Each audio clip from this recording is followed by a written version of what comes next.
अस्सलाम वालेकुम दोस्तों, मैं हूं सैयद उमर फारूक अपने चैनल उमर स्पीक्स की एक और एपिसोड के साथ आपकी खिदमत में हाजिर हूं। दोस्तों आज का एपिसोड भी हज स्पेशल एपिसोड है और हज 2025 से मुतालिक वजारत ने अपने वेबसाइट पर और अपने सोशल मीडिया अकाउंट्स पर कुछ डिटेल्स शेयर किए हैं हज 2025 से मुतालिक। तो कुछ हिदायत हैं, वो बहुत इंपॉर्टेंट चीज़ें हैं जो मेरे ख्याल में हर हाजी को उनका पता होना चाहिए। ये पाक हज ऐप पे भी अवेलेबल हैं और उनके वजारत के सोशल मीडिया प्लेटफॉर्म्स पर भी अवेलेबल हैं, बट मैं वीडियो इसलिए बना रहा हूँ तक हो सकता है बहुत से लोगों तक ये इन्फॉर्मेशन ना पहुंची हो। तो इन चीज़ों को नोट डाउन कर लीजिएगा। बट वीडियो स्टार्ट करने से पहले आप तक आपसे सिर्फ इतनी सी रिक्वेस्ट है कि अगर आप हज और उम्रा से रिलेटेड लेटेस्ट इन्फॉर्मेशन से वाकिफ रहना चाहते हैं तो नीचे दिए गए सब्सक्राइब के बटन पे अभी क्लिक करें। जी तो दोस्तों, सबसे पहले अल्लाह ताला से दुआ है कि जो लोग भी हज 2025 में इंटरेस्टेड हैं, सरकारी हज स्कीम के तहत पैकेज दिया है, तो अल्लाह ताला उनको एक मकबूल हज की सादत नसीब फरमाएं।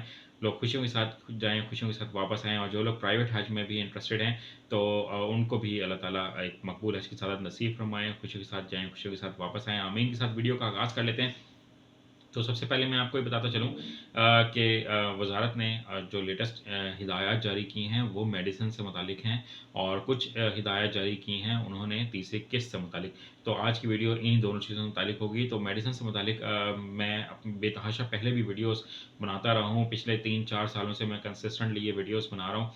तो मैं पहले भी बता चुका हूँ, तो आप जो लोग नए सब्सक्राइबर्स हैं तो उनके लिए ये मैं इन्फॉर्मेशन शेयर दोबारा कर रहा हूँ कि जो मेडिसिन्स होती हैं आपकी, आपने एक तो कोशिश ये करनी है कि हज के जो दिन करीब आएँ, तो आपने अपनी मेडिसिन्स कोई ज़्यादा चेंज नहीं करवानी। तो जिस भी डॉक्टर से आपका जिस भी तरह का इलाज चल रहा है, आपने वो मेडिसिन्स कम से कम 1 से 2 महीने से पहले इस्तेमाल कर रहे हों, ताकि जो मेडिसिन है उसका इफ़ेक्ट आपके बॉडी में नज़र आना स्टार्ट हो जाए। ये ना हो कि जैसे ही आप हज के करीब जा रहे हों तो आप डॉक्टर को बताएँ कि मैंने हज पर जाना है, तो मुझे बहुत अच्छी मेडिसिन कोई लिख दें तो डॉक्टर मेडिसिन चेंज कर दें। तो उससे कभी-कभी नेगेटिव इम्पैक्ट भी आता है, उसका कोई साइड इफ़ेक्ट भी आ सकता है। तो आपने जो भी मेडिसिन यूज़ करनी है वो कम से कम पिछले आप 1 डेढ़ महीने से 2 महीनों से इस्तेमाल कर रहे हों और उसका रिज़ल्ट भी आप मॉनिटर कर रहे हो, ताकि आपका हज के दौरान जो 40-42 दिन हैं वो बहुत अच्छे गुज़र सकें।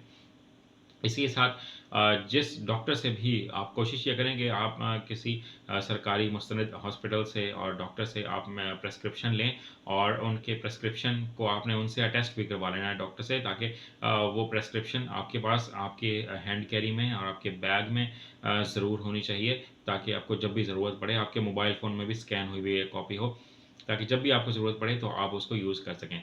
फिर जो आप प्रेस्क्रिप्शन लिखवाएँ तो आपने कंपनी तो लिखवा ही देते हैं, जैसे कोई भी वो फॉर एग्ज़ाम्पल पैनाडोल लिख दें, तो पैनाडोल तो एक ब्रांड है ना, उसका जो फ़ॉर्मूला है, जो सॉल्ट है, आप वो भी साथ लिखवाएँ। ताकि अगर मेडिसिन कभी खुदा ना ख़ास्ता सऊदी अरब में इधर-उधर हो जाए, तो आपके पास वो सॉल्ट भी मौजूद हो, ताकि कि वो जो ब्रांड आप पाकिस्तान में यूज़ कर रहे होंगे या इंडिया में यूज़ कर रहे होंगे, वो सऊदी अरेबिया में शायद अवेलेबल नहीं होगा। आपके पास सॉल्ट की और उसकी मिकदार, यानी कि जो कितने मिलीग्राम की है, कितने एमजीज़ की है, टैबलेट है या जो भी चीज़ है, तो वो अगर आप सॉल्ट उसके साथ मेंशन करवाएँगे प्रिस्क्रिप्शन में, तो आपको सऊदी अरब से भी अगर खुदा न खास्ता लेना पड़ती है, तो आपको बहुत ज़्यादा हेल्पफुल होगी। और अगर आप किसी डॉक्टर को वहाँ पे चेक करवाते हैं, तो उसको भी बताने में आपको मदद मिलेगी।